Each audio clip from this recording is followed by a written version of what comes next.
नमस्कार दोस्तों, स्वागत है आपका हमारे YouTube चैनल पर।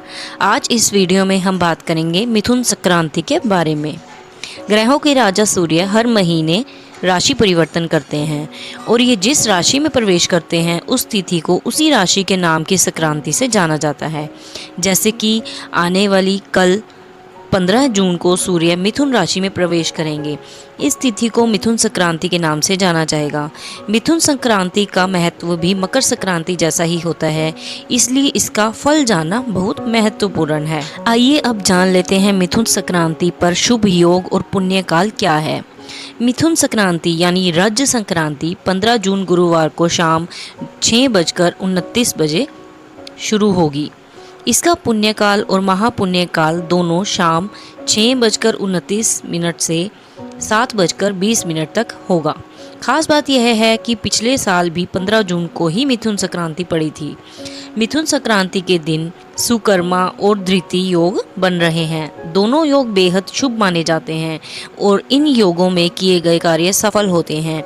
मिथुन संक्रांति के दिन सुकर्मा योग शुरू होकर अगले दिन 16 जून को सुबह 2:03 बजे तक रहेगा। वही धृति योग 17 जून सुबह 1:23 बजे तक रहेगा।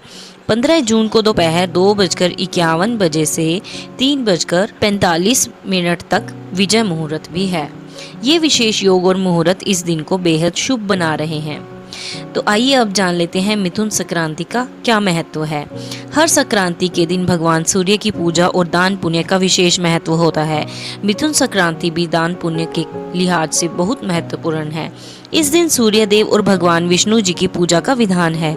यह तिथि प्रकृति के बदलाव का भी संकेत देती है। इसी समय से आमतौर पर वर्षा ऋतु की शुरुआत होती है। कृतिका नक्षत्र से रोहिणी की ओर सूर्य देव के रुख करते ही बारिश की संभावना बढ़ने लगती है। इस दिन किसान सूर्य देव का व्रत रखकर रज पर्व मनाते हैं और अच्छी बारिश की प्रार्थना करते हैं ताकि खेती अच्छी हो। इसके अलावा मिथुन संक्रांति के दिन सिलबट्टे को भू देवी के रूप में पूजा जाता है। मान्यता यह है कि इस दिन पवित्र नदी में स्नान के बाद सूर्य को अर्घ देने से जीवन में संपन्नता आती है और समाज में मान सम्मान बढ़ता है। भगवान सूर्य के आशीर्वाद से भक्त उच्च पद को प्राप्त करता है। आइए अब जानते हैं मिथुन संक्रांति की कथा क्या है।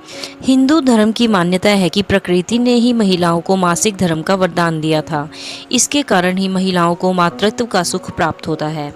मिथुन संक्रांति की कथा के अनुसार जिस तरह से महिलाओं को मासिक धर्म होता है, उसी प्रकार भू देवी अर्थात धरती माता को भी शुरू के 3 दिनों तक मासिक धर्म हुआ था।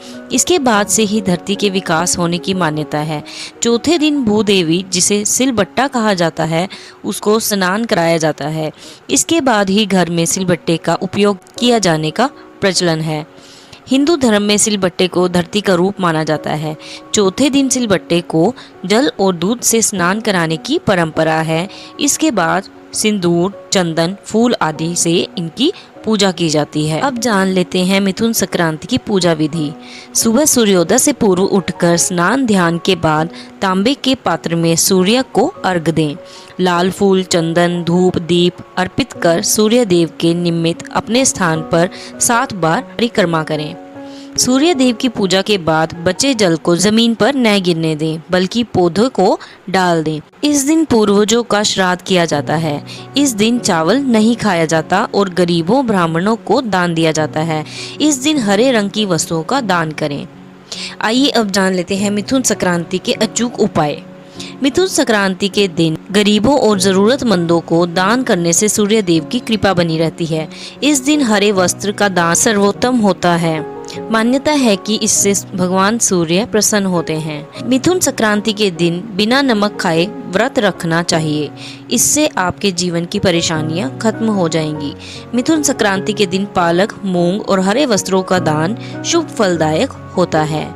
तो यह थी कुछ जानकारी जो कि मिथुन संक्रांति के बारे में थी। अगर आपको यह जानकारी पसंद आई हो तो इस वीडियो को लाइक कीजिए और ऐसी ही कथा, कहानियाँ और जानकारी प्राप्त करने के लिए मेरे चैनल को सब्सक्राइब कीजिए। धन्यवाद।